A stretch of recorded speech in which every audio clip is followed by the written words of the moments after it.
नमस्कार, मेरा नाम प्रज्ञा साहू है। मैं छत्तीसगढ़ कृषि महाविद्यालय चतुर्थ वर्ष वैशाली भिलाई की छात्रा हूँ।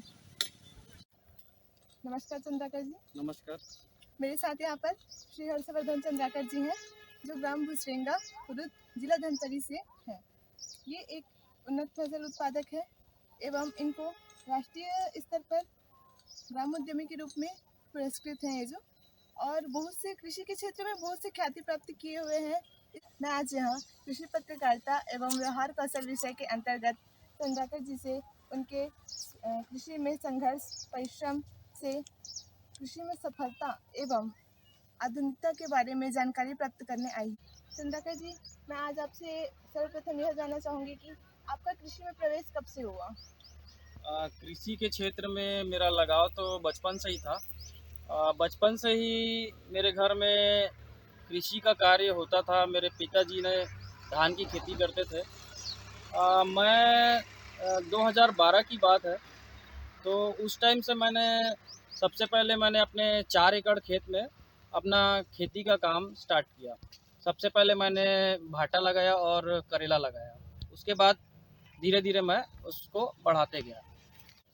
चंद्राकर जी, मैं आपसे जानना चाहूँगी कि आपके लिए कृषि के क्षेत्र में आपके प्रेरणा स्रोत कौन थे? आप किन्हें आदर्श मानते हैं अपने कृषि के लिए? कृषि के क्षेत्र में मेरे लिए प्रेरणा स्रोत मेरे पिताजी थे। जी। और मैंने खेती में उनका संघर्ष देखा कि जिस तरीके से वो मेहनत करते थे, और उनको देखकर ही मैं आगे बढ़ा। और दूसरा नाम है मिस्टर विमल चावड़ा जी, जो वीएनआर कंपनी है, उनका सीड्स की कंपनी है। तो उनसे भी मेरा मुलाकात हुआ, और उनका उनसे बातचीत करने के बाद मैं थोड़ा उस तरफ मेरा झुकाव बढ़ा, वेजिटेबल की तरफ। और उसके पहले मैं कुम्हारी साइड पे, दुर्ग साइड पे जब भी मैं उधर जाता था तो बहुत सारे फार्म हाउस देखता था बड़े बड़े। तो उन फार्म हाउस को जब भी देखता था तो लगता था कि क्यों ना इस तरीके का फार्म हाउस हमारे हमारे पास भी हो। तो मैंने वहाँ से फिर धीरे धीरे स्टार्ट किया। चंद्राकर जी, मैं आपसे जानना चाहूँगी कि आपका यह कृषि का क्षेत्र कितने एरिया पे है? हमारे कृषि का क्षेत्र जो जहाँ पे सब्जी हम उगाते हैं वो 62 एकड़ का एरिया है, और जिसमें 45 एकड़ हमारा खुद का है। और बाकी जो ज़मीन है वो लीज पर, सालाना लीज पर लेकर कर रहे हैं। और 18 एकड़ जैसे कुछ एरिया में धान की भी खेती होती है। चंद्राकर जी, मैं आपसे जानना चाहूँगी कि आपके कृषि क्षेत्र में कितने कितने क्षेत्र में कौन कौन सी फसलें लगी हैं एवं कौन कौन सी उनकी वेराइटीज़ हैं?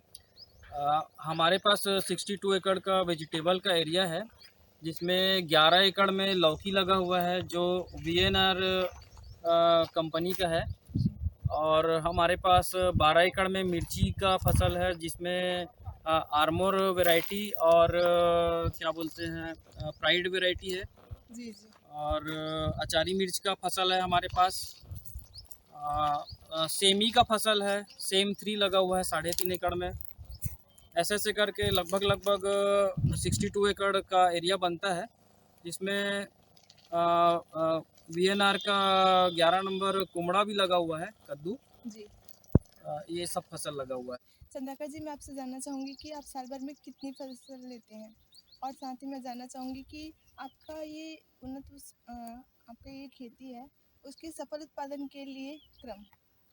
साल भर में हम बहुत सारा क्रॉप लेते हैं। जैसे मिर्ची का क्रॉप है, तो मिर्ची का क्रॉप जो रहता है वो एक एक साल का रहता है। मोस्टली जो सोलेनेसियस फैमिली का जो क्रॉप है, जैसे टमाटर, मिर्ची हो गया, वो एक ही बार लगता है, बरसात के सीज़न में लगता है। और जैसे कुकुरबिटेसी फैमिली का जैसे क्रॉप रहता है, जैसे लौकी हो गया, करेला हो गया, खीरा हो गया, इस पर हम साल भर में लगभग लगभग 3 क्रॉप ले सकते हैं। जी। और इसका शुरुआत हम करते हैं गर्मी में। गर्मी में सबसे पहले हम खेत को सुखाने के लिए प्लाऊ करते हैं। और प्लाऊ करने के बाद में उस पर हम डिस्क हैरो चलाते हैं। डिस्क हैरो चलाने से जो मिट्टी रहता है वो मिट्टी का थोड़ा टूट जाता है। उसके बाद फिर हम उस पर कल्टीवेटर चलाते हैं, कल्टीवेटर चलाने के बाद पे हम रोटोवेटर चलाते हैं। रोटोवेटर चलाने के बाद में हम रीजर जो बेड बनाने का मशीन रहता है, उस मशीन से हम बेड खींचते हैं। बेड खींचने के बाद में उस पर हम जैसे गोबर की खाद, मुर्गी खाद, नीम की खली और रासायनिक जो कुछ खाद है, उन सब खादों को हम उस पर डालते हैं। उसके बाद फिर से हम उसको मिक्स करके उसमें रीजर से फिर से उसको बेड बनाते हैं। और बेड बनाने के बाद पर उसमें हम ड्रिप लगाते हैं। और ड्रिप ड्रिप से ड्रिप लगाने के बाद पे हम, ये ड्रिप है अच्छा, और ये सिंचाई की विधि है। और सिंचाई की विधि है ये। इस ड्रिप से हम अ, हर जगह पे इससे पानी पहुंच जाता है, पानी का वेस्टेज नहीं होता है। जी जी। इसी के थ्रू हम खाद वगैरह भी देते हैं। और उसके बाद इस पे हम मल्चिंग लगाते हैं। मल्चिंग लगाने से जो इसका जो सॉइल टेम्परेचर है वो मेंटेन हो जाता है। और जो खरपतवार, इसका जो मुख्य उद्देश्य है खरपतवार ना आना, तो खरपतवार नहीं आता है इससे।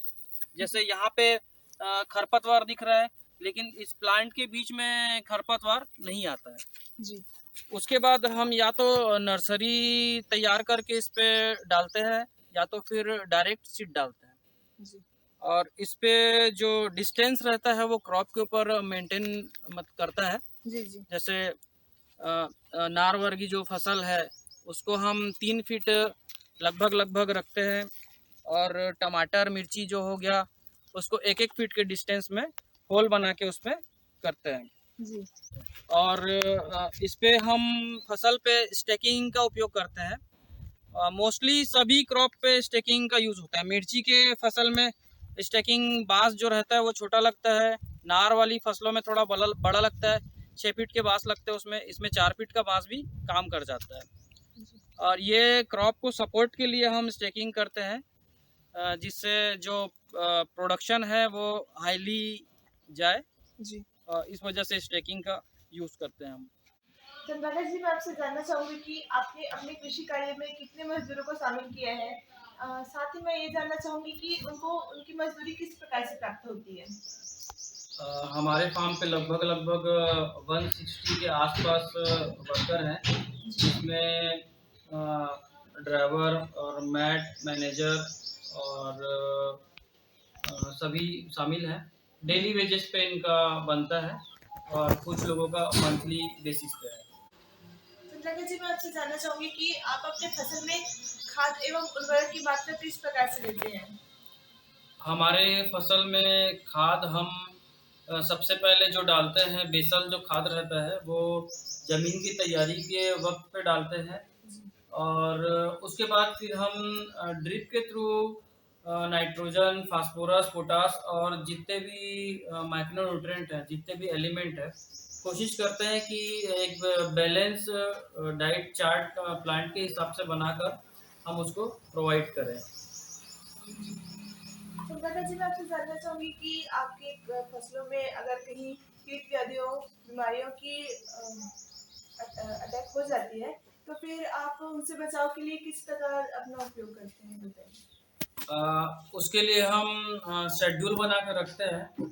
जैसे जो जितने भी कीट रहते हैं, बीमारियां रहती हैं, मोस्टली टेम्परेचर पर डिपेंड करता है। जैसे जैसे टेम्परेचर में बदलाव होता है तो उसके अनुसार जो डिसीज़ हैं वो बढ़ते जाते हैं और जितने इंसेक्ट हैं वो बढ़ते जाते हैं। तो हर डिसीज़ का, हर इंसेक्ट का एक पर्टिकुलर टाइम रहता है। उसके जो फंगस हैं, स्पोर हैं, वो एक पर्टिकुलर टाइम पर ही आते हैं। तो उस चीज़ को हम समझकर उसका उसके हिसाब से शेड्यूल बनाकर स्प्रे करते हैं। चंद्रकांत जी, मैं आपसे जानना चाहूंगी कि आपने अपने कृषि के कार्यों में आधुनिक यंत्रों का कौन कौन से आधुनिक यंत्र हैं जिनका आप उपयोग किए हैं। सबसे आधुनिक जो है वो अभी हमारे यहाँ ऑटोमेशन लगने वाला है। और ड्रिप का उपयोग हम कर रहे हैं। ड्रिप ड्रिप सिस्टम से हम पौधों में पानी और खाद की जो रहते हैं उसको हम देते हैं। और हमारे पास स्प्रे के लिए मशीन है। और उससे अच्छे से स्प्रे हो जाता है।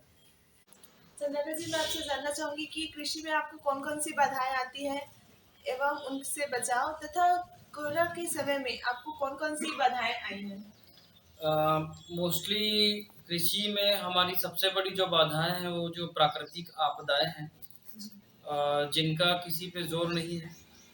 और प्राकृतिक आपदा में जैसे बहुत ज़्यादा बारिश हो जाता है और ओले गिर जाते हैं, आंधी तूफान आता है, तो उससे फसलों को बहुत ज़्यादा नुकसान होता है।